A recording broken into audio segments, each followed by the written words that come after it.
Imagina a situação. Você encontra com seus amigos na rua e eles falam, vamos te fazer uma surpresa. Te vendam, então você está vendado, olhos tampados, te pegam pela mão e vão te levando. Você vai naquela tensão, né? A gente vai tentando se enxergar, tentando entender o que está rolando, ouvindo. Te levam para um lugar, você entra. Um lugar você vai ouvindo, que lugar é esse, que som é esse, onde é que eu tô. Abrem uma porta, te sentam numa cadeira. Você senta, ai, cadeira fria, né? Horrível. E fica ali, tentando. Aí do seu lado você ouve um barulho. Familiar. Do outro lado um outro. Você fala, o que tá rolando aqui? Lá no fundo você começa a sentir um cheiro e um barulhinho, um som que te é familiar. Você fala, opa, acho que tá rolando alguma coisa boa aqui. Daqui a pouco você entra um outro amigo do teu lado, outro barulho familiar, um cheirinho. Isso é batata. Você montou todo um cenário na sua cabeça, não montou? A partir do que você ouviu. Eu te levei para uma experiência sensorial. Você interpretou o mundo pelo que você ouviu, pelo que você sentiu, pelo olfato, ou seja, você usou os órgãos sensoriais. Tema do vídeo de hoje. Vamos lá? Olá, eu sou a professora Rafaela Lima, professora de Ciências e Biologia, e você está aqui no Mais Ciências. Bem-vindo! Se você é novo por aqui, se você já é de casa, já deixa aí o seu like, porque você sabe que o conteúdo vai ser legal. A gente passou aí por essa experiência sensorial com olfato, audição e sem visão, né? E a gente pôde entender a importância desse sistema para nós. A gente está aqui no bloco de sistemas do nosso curso Organização dos Seres Vivos, dos átomos aos ecossistemas. A gente já passou por vários sistemas corporais, dá uma olhadinha aí. Já passamos por digestório e respiratório, cardiovascular, linfático e tratando de imunidade também. Passamos por excretor e estamos falando de sentidos, de órgãos sensoriais. Qual a importância deles? A importância é que você interprete, que você entenda o mundo ao seu redor e que você possa se relacionar com ele. Então são órgãos que estão aí pegando essas informações externas, levando então para o sistema nervoso central para que a gente possa fazer essa interpretação. Faz parte do sistema nervoso então? Claro que faz, né? A gente vai ter ao longo do nosso corpo uma série de receptores, que nada mais é do que neurônios. Neurônios que vão estar aí com algumas especializações levando mensagens. Então a gente tem termorreceptores, receptores de temperatura, quimioreceptores, mecanorreceptores, que vão estar justamente pegando as informações. Mas na experiência da abertura, o sentido que você mais interagiu foi a audição. Você foi interpretando junto com o olfato para entender onde você estava. Onde você imaginou que você estava, hein? Qual cenário que você imaginou aí na tua cabeça? Não é interessante imaginar isso? Coloca aí nos comentários. Eu imaginei uma cozinha, que a gente tinha entrado no restaurante e tinha ido parar numa cozinha, uma cozinha assim grande e que tinha várias cadeiras e tal. Essa foi a minha imaginação. E a sua? Já pausa aí, deixa nos comentários o que você imaginou desse lugar. Que cadeira foi essa que você sentou, né? E quando a gente fala de audição é muito interessante. Por quê? Porque muita gente não sabe que a anatomia da nossa orelha ela é composta por 3 regiões, que a gente chama de orelha externa, justamente aí o que a gente está vendo, né? A orelha média e a orelha interna. Vamos entrar lá para ver? Olha aí, entrando. Essa primeira porção aí, esse corredor, a gente chama de meato acústico.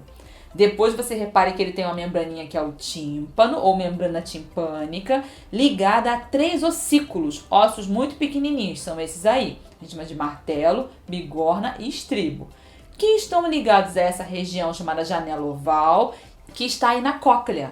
A cóclea, que parece esse caracol aí, né? É onde vai rolar a conversão dessas ondas sonoras em ondas químicas, para que cheguem então aí no nosso cérebro. Aí em cima, tá vendo essas alcinhas? São os canais semicirculares. E esse tubinho aí embaixo é a tuba auditiva que é ligada à nossa faringe. Vamos entender então qual o caminho desse som. Você já aprendeu aí numa aula de física que o som são ondas. Ondas que se propagam em um meio. Então ele está se propagando. Às vezes o meio, ele dificulta um pouco a propagação. Então às vezes você está num ambiente que tem paredes muito grossas. Fica mais difícil para esse som sair. Assim como tem uma série de materiais que podem até isolar total mesmo. Ou seja, ele é um bom propagador, ele facilita a propagação do som? Não facilita. Mas o som ele está se propagando. E aí ele vai chegar nessa estrutura, na nossa orelha externa. é circular assim, né? Como uma parabólica, para ajudar a capturar esse som. É claro que o tamanho vai variar de uma pessoa para outra, tem uma questão genética, idade também, os idosos tendem a ter um crescimento da cartilagem, às vezes a orelha fica um pouco maior, mas o fato é que a gente não tem a captura dessa orelha. Nos animais vão ser orelhas bem variadas e justamente para uma captura diversa de diferentes sons, alguns captando muito mais. Essas ondas elas vão entrar nessa primeira região, que é o meato acústico, que a gente coloca o dedo assim, é a região onde produz cera para impermeabilizar e proteger, pelos, muitas vezes. Então, a proteção. Esse som, ele foi, essas ondas aí trafegando, e elas chegam lá na nossa membrana timpânica. Chegou ali, dá uma olhada nela, membrana timpânica, essa membrana ela vai vibrar, fazendo então com que se mova, se vibre também os ossículos, martelo, bigorna, estribo, vibre também aí a cóclea, e na cóclea ela tem ali uma região que chama de órgãos de corte, uma série de células sensitivas que elas vão estar aí com cílios que vibrando na presença desse som. Essas ondas então são transformadas em estímulos químicos que vão então passar pelo nervo auditivo e assim vai para o nosso sistema nervoso central e a gente vai processar. Uma pessoa sofreu uma lesão no seu tímpano, ela pode ter uma redução ou perda da sua audição? Pode. E se essa lesão ela for lá no nervo auditivo, por algum problema? Já era essa audição. Porque justamente todas as partes anteriores elas estão ok, mas é o nervo, aquele conjunto ali de neurônios que vão levar a informação do sistema nervoso central que a gente processa o que a gente está ouvindo. Então, sem esse nervo, complicou. Então você entendeu aí o caminho desse som. Só que orelha não é só som. Alguns cientistas levantam a bandeira de que a gente tinha que ter mais um sentido e não só os 5 sentidos que a gente está trabalhando aqui. Que um deles seria também o equilíbrio. Por quê? Você viu aí os canais semicirculares? Dá uma olhada.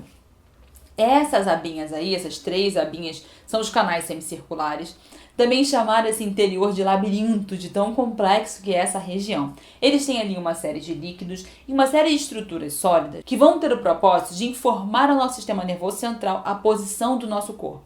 E assim nos dá a possibilidade de nos manter equilibrados. Então o equilíbrio do nosso corpo, a informação da postura que a gente está, é lá nos canais semicirculares que é processada essa informação. Então você deve ter ouvido falar de um problema de saúde chamado labirintite. Pois é, pessoas que estão justamente com um problema, uma inflamação, e elas ficam completamente tontas ou nem conseguem levantar da cama. Por quê? Porque elas estão sem equilíbrio algum. Então, orelha é audição, mas é também equilíbrio. E uma outra coisa que também rola na nossa orelha é equilíbrio de pressão atmosférica do ambiente externo com o ambiente interno. Dá uma olhada naquela região que eu falei que é a tuba auditiva. Olha, a tuba auditiva é ligada à nossa faringe e desse modo, quando a gente vai para um ambiente em que rola uma diferença de pressão atmosférica, a gente sente um incômodo. Parece que meu ouvido está meio tampado. Por exemplo, você está numa cidade a nível do mar, tipo, sei lá, Rio de Janeiro, Santos, Pernambuco, você tá ali a nível do mar. E aí você vai fazer uma viagem para subir para um local mais alto, para a serra, tipo, tá em Santos, vai para São Paulo, tá no Rio, vai para Petrópolis, você vai pegar uma serra. E você vai subindo, você vai subindo. Você sente aquele incômodo, ou você faz um voo, né, uma viagem. O que tá rolando? A nível do mar, a pressão atmosférica, a coluna de ar sobre nós, ela é maior do que no local mais alto, que essa coluna de ar é menor. Então a gente está numa pressão atmosférica alta e estamos equilibrados, a pressão de dentro com a pressão de fora, tranquilo. Quando você começa a subir, rola a diferença de pressão. Então você está num ambiente em que a pressão externa está menor e a interna está maior, igual quando você estava lá embaixo. Então começa a rolar uma pressão no teu tímpano de dentro para fora. Aí você começa a falar, ai gente, que incômodo, dolorido. Aí você fica abrindo a boca, mascando chiclete e aquilo vai se equilibrando, o ar vai entrando e vai se equilibrando. Quando você vai descer, você sente de novo. Agora é o contrário. Você já está com aquela pressão equilibrada mais baixa, conforme lá aquele local de altitude, lá no alto, lá do seu voo, quando estava voando. E na hora de descer, você sente novamente aquele incômodo. Porque você está com uma pressão interna menor e a pressão externa maior. Você está descendo o teu tímpano, sentindo a pressão. Você, ai. Uma pressão pode ser tão forte a ponto de romper um tímpano? Pode. Então, muito cuidado. Nadadores, mergulhadores de grandes profundidades podem sofrer, porque lá no fundo do mar, pressão terrível. Pode sofrer esse tipo de pressão Também. Entendeu então que a orelha não é só ouvir, é equilíbrio, mas o que mais a gente viveu aí na nossa experiência sensorial? Você foi aí, né? Você tava vendado, você não tava vendo. Olfato, você foi interpretando, conheço esse cheiro. E a gente ao longo da vida vai aprendendo a interpretar o mundo, né? Esse cheiro é bom. Esse cheiro, memória boa, memória de infância, lembra minha mãe, lembra minha avó. Esse cheiro, aquela pessoa que eu não gosto. Esse cheiro, gás, perigo, explosão, meu Deus. Pois é, a gente vai aprendendo a interpretar os cheiros. Mas como é que vai rolar? Cavidade nasal. No teto da cavidade nasal, nós temos o epitélio olfativo. E nesse epitélio olfativo eu tenho então as células quimiorreceptoras. Elas então percebem substâncias químicas que estão no ar, partículas. Essas partículas elas vão então, inalamos, elas vão dissolvidas no líquido interno. Precisa de líquido? Precisa. Por isso que você bota o dedinho no nariz, está sempre úmido, é um muco. Vai dissolver no muco e vai então estimular o epitélio olfativo. E assim essa informação ela chega no nosso cérebro e a gente faz a interpretação, a gente vai aprendendo a lidar, né? Bom, ruim, alerta, né? A gente vai desenvolvendo isso. Tá gripado, nariz super entupido. Você fala, gente, por que eu perdi meu olfato? O que aconteceu? O seu epitélio olfativo tá lá, mas tem tanto muco no meio do caminho que as partículas químicas não estão conseguindo chegar e se depositar lá. E você sabe, né? Olfato é super ligado com o paladar, né? Porque na nossa língua também tem uma série de quimiorreceptores, que eles estão organizados nas papilas gustativas. A língua a gente vai usar para mover os alimentos, né? Alguns animais têm línguas longas, tipo da girafa, né? Para capturar aí o alimento, para mover, para sentir, claro, esse gosto. Alguns animais, tipo gatos, vão usar aí como parte da sua higiene, ficar se lambendo e tal, carinho. Mas o que a gente quer saber é da função de sabor, capturar essa informação. A nossa língua, nas papilas gustativas que estão espalhadas nela, a gente vai poder capturar 5 sabores, né? Doce, salgado, amargo, azedo e umami. Lembra do umami? Muita gente acaba esquecendo dele. O umami ele foi descoberto bem depois. Ele é ligado a alguns temperos, em alguns alimentos ricos em proteína. Então ele é muito característico, assim, a culinária japonesa é bem perceptível, por exemplo, esse sabor, umami, né? E antigamente se achava que as papilas gustativas elas estavam bem setorizadonas, assim. Então, tipo, na ponta da língua a gente percebia uma coisa, nas extremidades sentia outra, lá atrás sentia outra. A gente sabe que tem sim algumas concentrações de papilas gustativas, mas elas estão espalhadas na nossa língua, tá? Mas em algumas regiões tem uma maior concentração para a interpretação desse dado. E assim como eu falei para você que tem quimiorreceptores no nariz e que esse nariz precisa estar úmido, a língua também. Ela sempre tem que estar úmida para que a substância química do alimento ela venha se dissolver e você sinta então aquele sabor. Faz o teste, bota a língua para fora, fica aí, espera ela secar, joga um negocinho de sal. Tu não sente o sabor, porque tá seco. Tem que estar úmido, entendeu? Isso assim, legal. Então eu interpretei aí o mundo, eu já tive então o meu olfato, o paladar, eu já entendi a relação, né, de sabor. O sabor das coisas é um combo entre o paladar e o olfato. Você estando de nariz entupido, você fala, ai, essa comida aqui tá meio sem graça. A gente não sente tanto, né, esse sabor das coisas, é um combo.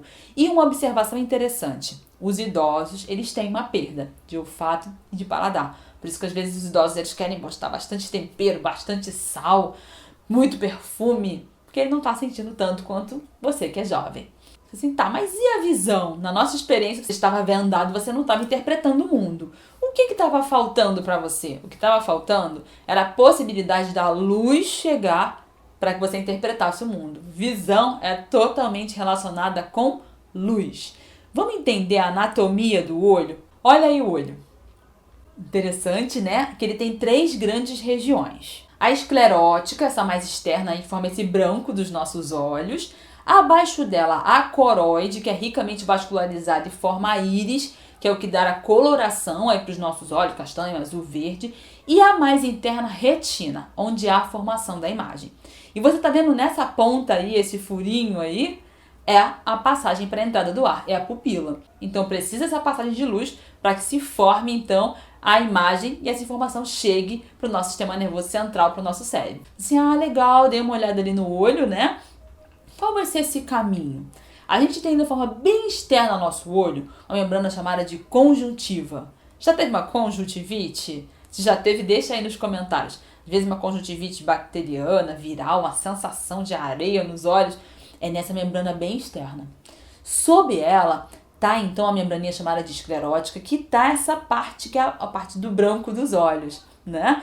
E a gente tem uma porção aqui chamada de córnea. A córnea, ela é transparente, ela tem que ser, para que essa luz venha passar. Às vezes as pessoas podem sofrer acidentes, por exemplo, com produtos químicos que batem nesse olho e eles lesionam o quê? A córnea. E aí ela não fica mais transparente, a pessoa não consegue mais enxergar. Ela pode fazer um transplante de córnea, que não é tão difícil, e pode voltar a enxergar. Então a córnea está bem nessa parte externa, transparente.